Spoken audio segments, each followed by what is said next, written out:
Today we're going to be delving into one of the best guns ever built, or certainly one of the best actions ever designed, and that is the Browning over and under. Whether that's a 525, Citori, 325, or even a Miroku, today we're gonna go over every inch of this fantastic design. Before we get started, we take one of these inside and have a good look inside it and what makes this gun actually work. I thought we'd shoot a few clays with it because realistically that is what it's for, and I'd say 95% of people who are interested in Brownings really just want them because it's a gun you can go and pull the trigger on and they're pretty well guaranteed to go bang. Before we get into the heart of it, it's probably worth talking through what it's like being a Browning owner, some of the things that you should know that make this gun special over other things. The first thing you need to know about owning a Browning is they sound unlike any other gun. There is a satisfactory clunk, unlike other makers that have an equally satisfactory clunk, but this one is a particularly unique one to Brownings. It's more of a slunk than a clunk. Key point 2, the safety catch is sloppier than other guns. Beyond that, we actually do need to get into some technical stuff to see what's different, but before we do that, I really want to shoot this as a sim pair. So what makes the Browning great is the fact that it's a reasonably priced gun that is completely reliable and very shootable. So what we're going to look at now is some of those mechanical aspects. We're going to pull the stock off, the fore-end wood off, see how it works, see what makes it great. This is an American 525, but I believe internally it's going to be identical. The only difference is the way that the headwork is cut into the metalwork. A British one is perpendicular, the metalwork, where it should be at the back, and the American one is slanted. This was apparently, and the same in the 625, which didn't even come to England or Europe, to stop us sending things back and forth in a market where they were being sold at slightly different prices. Whether that's true or not is, I don't know. But it sounded good. It's what I was told right at the beginning of my career, and that is what I've stuck to because nobody's told me otherwise. Lube your holes. So this gun has a black pad that looks totally factory on the back, and being a trap spec gun, I can believe that it would have had a different pad system. This gun is 2005, so it is before the interchangeable pad system that they have now. I think that came in what, 2013 maybe? I remember selling guns without it, but in that kind of ballpark. But all their guns now have, other than trap guns, have an interchangeable pad system, much like Berettas and all that kind of thing. So you can just make it any length you want, have any pad shape you want, softness, hardness, slippiness, and prioritize it to your own needs. Brownings don't use a hex key and a bolt like most others use a bolt, but they either have it as a nut that needs a socket or as a flathead. Oh wow, that's unhealthy. We're also going to have my first look at how bad that crack is in reality. I think I've had this gun nearly a year now. I remember I bought it for the gun review episode 5, series 1. Hey, that's pretty rank. This needs a bit of a clean and service. This is the beating heart of a Browning action. For those who haven't seen one before, you have the springs that drive it, the pins that go all the way from the back of the action to the front, they're what strike your cartridge, the hammers or tumblers here, the cocking piece that connects all the way through into the front of the action, and your bite on the bottom that is connected through a spindle to your top lever. Oh, and a safety catch. This is your inertia block that makes this single trigger go bang to bang. We're going to talk through this in a little more detail in a bit, but there you go. What we're going to do now is pull the fore-end wood out. You'll get Phillips heads and flatheads depending on the model or name on the gun. For example, Miroku and Browning, as we said right at the beginning, are pretty much the same thing. You'll get people who say Miroku are finished better, and I potentially was guilty of saying that in the past, but it's patently not really that true, is it? They're built to a very similar standard. As far as I can see. I mean, they're made in the same damn factory. And I'm sure that someone will be able to give me a reason that it's a conspiracy. The 3 screws are different sizes, you can see. The long one goes at the back and the 2 short ones go at the front. You'll get different types, different woodwork requires different screws. But always when you're taking these things apart, put them back in the way they came out. If you don't, they won't do the job they're intended to do. So the way I would do this is just put the screws back in here quickly, only so that we can now demonstrate what this is all about. That just needs to go back in the gun, to be fair. And that screw can go into there. Take the stock bolt out and just put that to one side, because or else it will drop out the back of the stock and you'll feel a fool when you're trying to find it. Woodwork is an interesting one. There are Many different stock dimensions, many variations, trap, sporting, field. Each of those has 2 or 3 different stock dimensions that are possible, and then left-handed variants, if there is left-handed variants possible. It's not worth getting into, other than when you're buying a Browning, be careful it's not cracked. Unless a crack doesn't bother you, in which case, buy a cracked one. Casting guns, it requires heating up the wood, getting it to a temperature where it's really, really hot and becomes malleable. You then put it in a jig, move it over, and there it is. Unfortunately, unless you keep the wood lubricated, or at least regulated in temperature somehow, so you can either put infrared lamps on it, a heat gun on it, or pour hot oil over it, you'll burn the wood. And then you end up with this dark thing here, and all that checkering becomes extremely brittle. That'll be why this is broken. What he's done, essentially, is cast that gun on, so it's a little straighter than it should be, and that's put so much pressure on the front of that action there, because what you can do is you're putting a lot of cast on and trying to do it in that top piece. Given you've got so much wood through that grip, it's going to be hard to bend. It's going to try and bend through this thinnest part. Is put a lot of pressure on there, and what that's done is just, well, you can see, that's exactly what it's done. It's just pushed it out.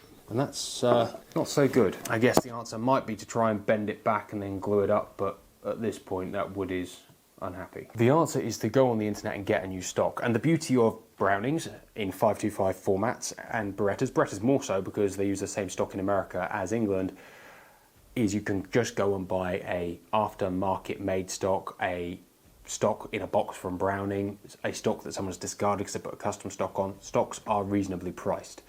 I could go and get a 525 stock, an English 525 stock on eBay for 125, 150 in a grade 1. Won't have the palm swell, which is really why I bought this gun. However, getting one from America, as always, the Americans value gun spares slightly higher than we do. That's not actually the case. Certain obscure guns that are more common in America, they're vastly cheaper in price to buy over there.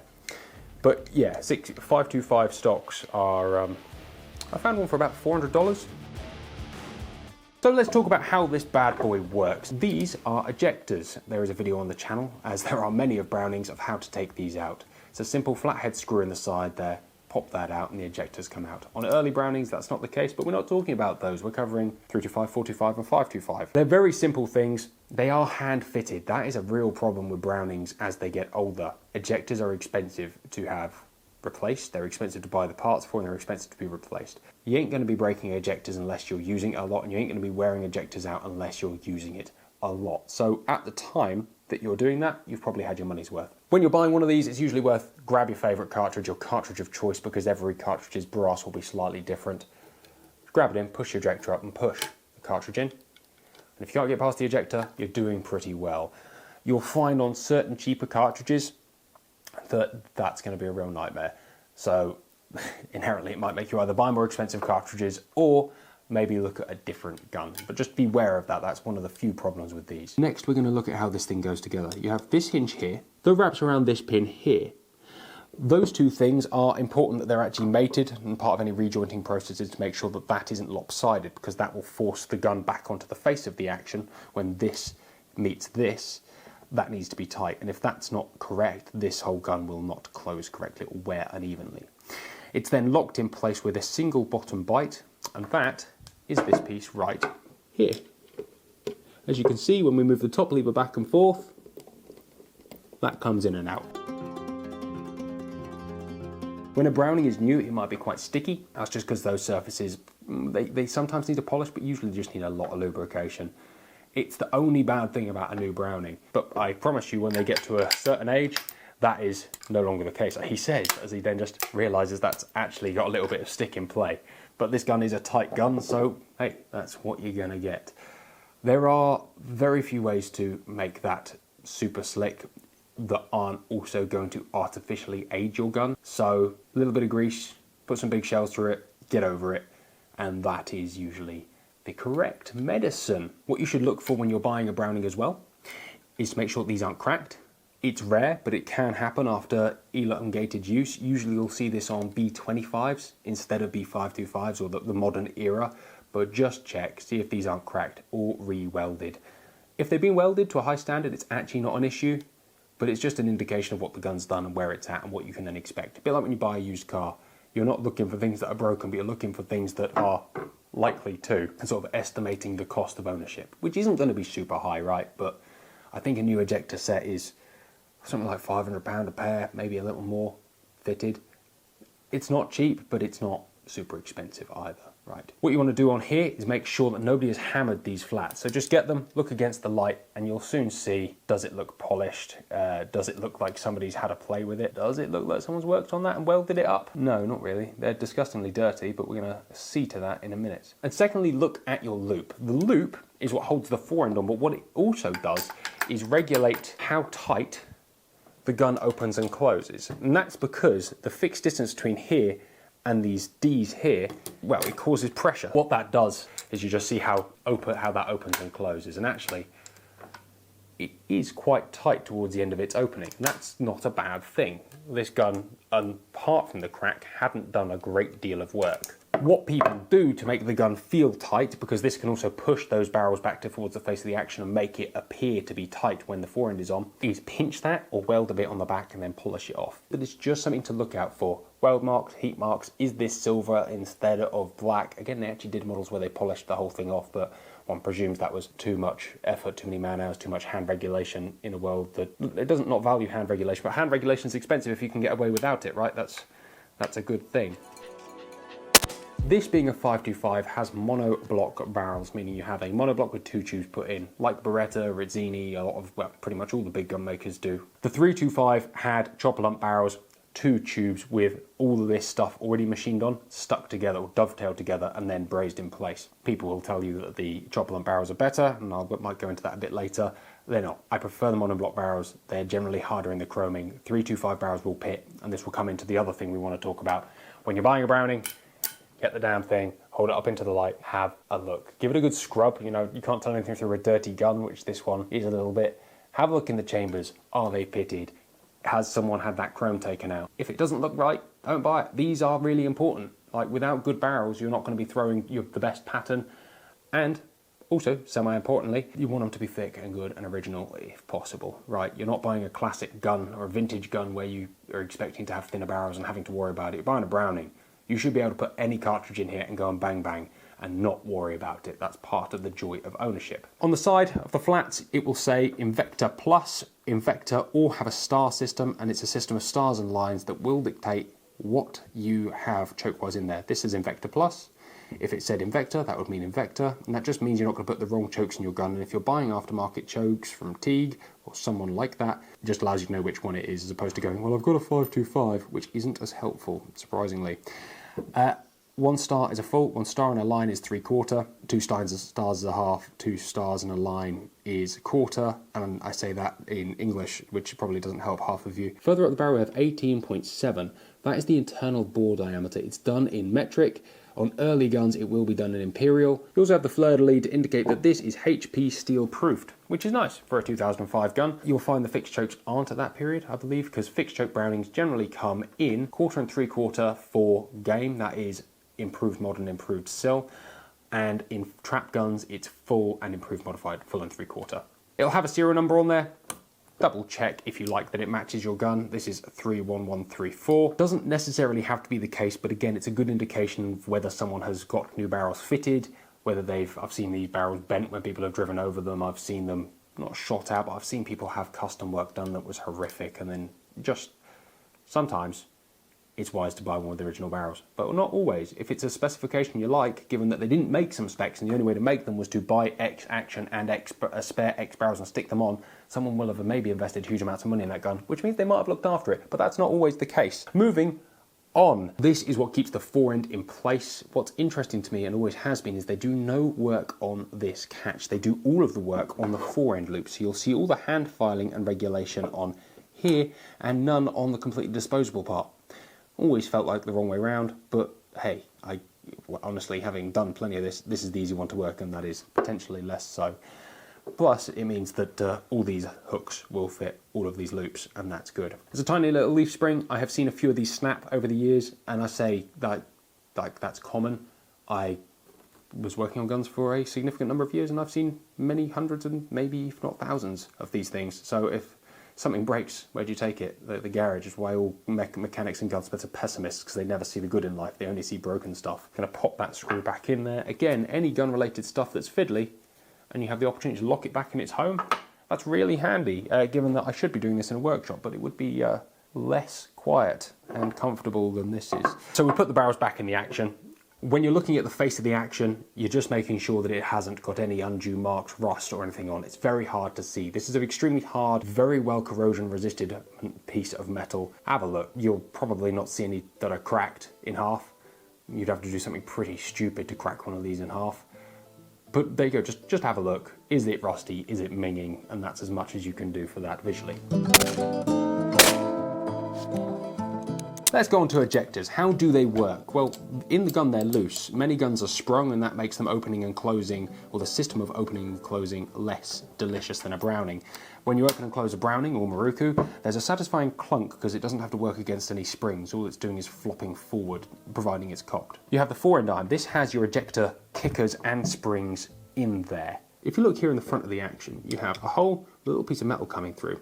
That piece of metal runs all the way down the side of the action to the back here and sits here. If we put the fore-end on, let's show you how it works. When you pull the trigger, it lifts that block up, and when you push the safety catch forward, that engages underneath the sear.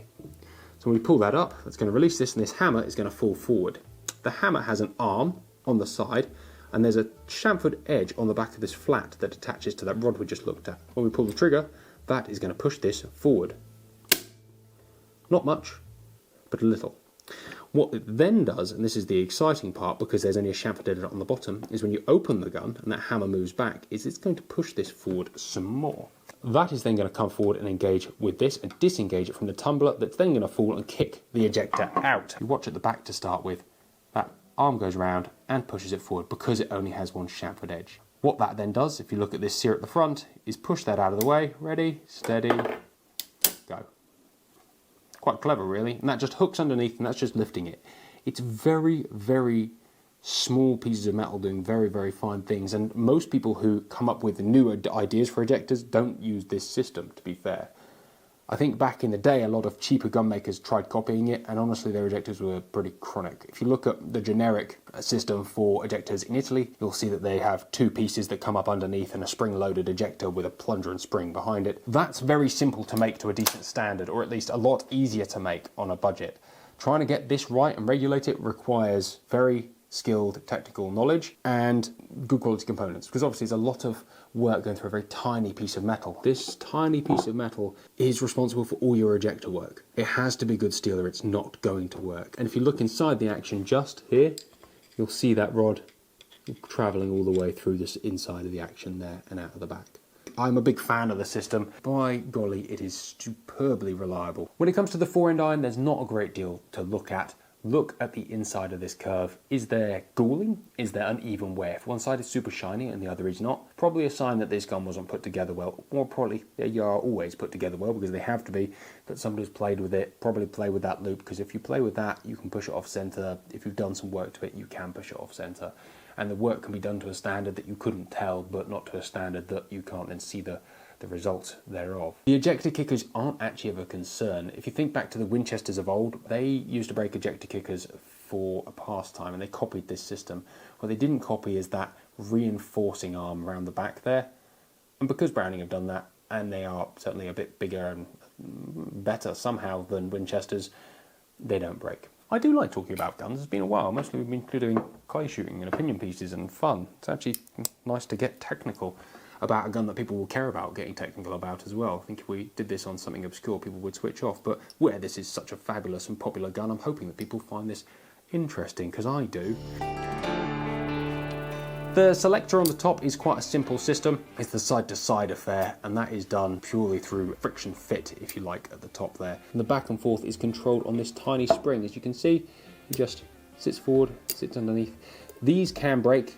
The beauty of the design is that even if it's broken, one arm remains. And so let's say the right arm breaks, the left arm will still provide it. But if that safety catch isn't nice and positive, there's a chance that that safety spring needs replacing. Not an expensive job, but safety catches are important. They're as important that they work correctly for your own safety as for if you're shooting sporting clays, pull the trigger and that safety catch keeps coming on between shots. Brownings that are not poorly do not do that. The trigger is fully adjustable on this gun. You have an Allen key in the bottom there, and that goes into preset holes along the bottom. There are many variations of these triggers. It's not that exciting. People will complain about Browning trigger pulls, and that is because of this. You have a very long arm with a very slack connector going to a very slack, springy thing that goes to a top-hanging sear that goes from a long way from the back of the pivot to the front into a bent, and that bent has to be quite strong because of the way it's built. A lot of, let's say, Beretta 686s will have a vent directly attached to the hammer that has then a sear to the trigger, so you're removing one of these components, and it's all a lot shorter, so there's a lot less leverage to get wrong or slack between the trigger and your hammer. Obviously, this is a good system, but it's just worth bearing in mind that crisp trigger pulls and Brownings are two things that people often do not associate each other with. And that's sad, because actually the trigger pulls are really good. What you'll see is there's a little bit of take up, and then quite a long pull. It's not particularly crisp. What you can do is work on them to make them crisper, but honestly, it's not bad as it is. For those of you who've shot 325s, you'll appreciate that the difference between a 325 and a 525 is quite something. It's a very small update, but it's enough to make it very crisp. And those who've shot 725s, well, they'll understand that that's better again altogether. Honestly, most people when buying a shotgun won't then take the stock off and have a look inside, and I didn't when I bought this. In fact, I haven't when I bought anything, providing it goes bang bang, you're usually just happy. However, it's an interesting thing, because if you bought a second-hand car, you have a good look around it, even when you don't know what you're looking for. I guess not many people have the tools to do it, and if you're buying it from a gun shop, you'd hope they were going to guarantee it anyway, or they've done something to it. It's unrealistic to think they've had a full strip and clean on every gun they sell in a lot of these places, certainly at the lower end spec. It's interesting that the gun market perhaps should have something like MOTs, even if it was just voluntary. Imagine having a service book with your gun. That would be quite a nice thing to do. It would add some regularity to the servicing. You'd have to do it on a time or shots fired basis, I guess. I know for certain government organisations who use firearms as well as the military, they have to go through annual inspections to make sure they're good. I never want more paperwork. I never want things to become harder, but it is an interesting thing, potentially, if there was a social standard, maybe. Who knows? Or at least a socially accepted common form of servicing. Does that make sense? But the shooting industry is unregulated. Like, there's no regulative body for shooting instructors or gunsmiths or anything like that. There's associative bodies, but there's not in England anyway. I don't think there is anywhere else in the world from what I understand. And maybe that's a good thing, maybe it's not. I'd love to know your thoughts. The whole jointing process, by the way, when you get a gun, take the forend off and then just give it a little shake. Or give it a little tap, and you'll just feel any vibrations, then turn it sideways. And if you've got the stock, do it with the stock. If you haven't got the stock on, like I have it now, just give it a little. And you'll soon feel any wobble between the action and the barrels. If this has significant wobble, don't buy it. Buying guns with headaches, unless they're really reasonably priced, is stupid. For the sort of money you can save, generally speaking, you're going to have to reinvest that to get it rejointed, and you might not.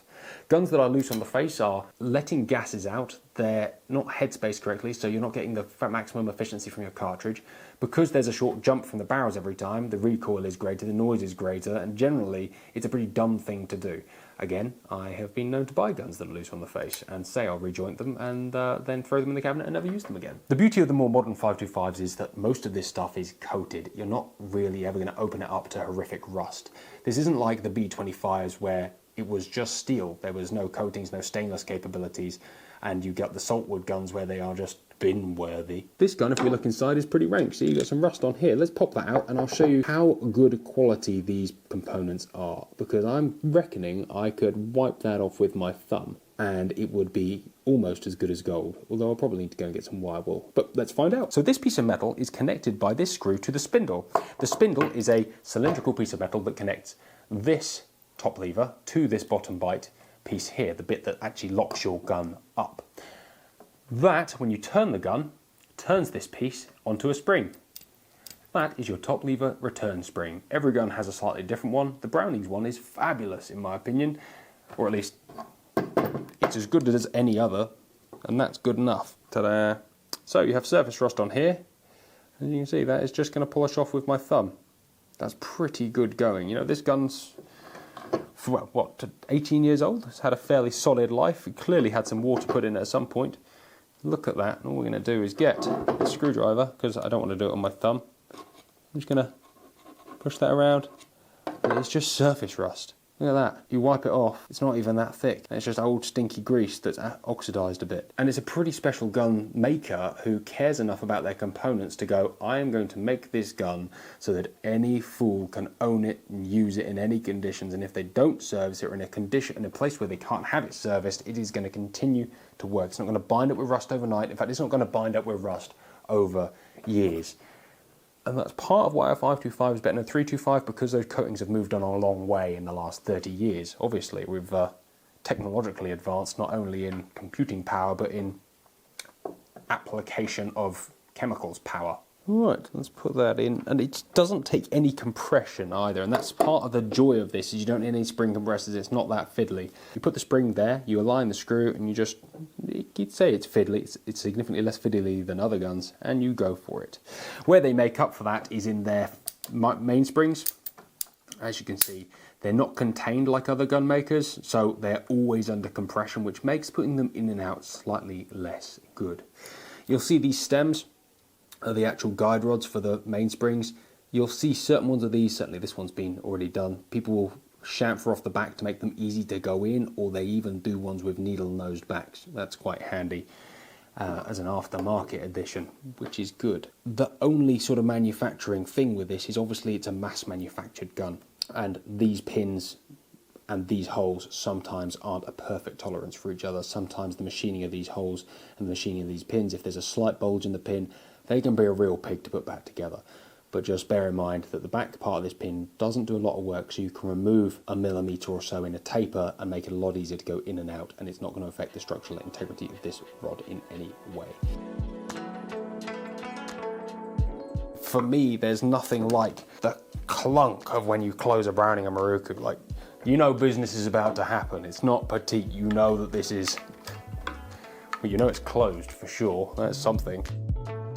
And there you have it. That is my fairly complete thoughts on the Browning V525, how it works, what to look out for. Be careful when you're buying them.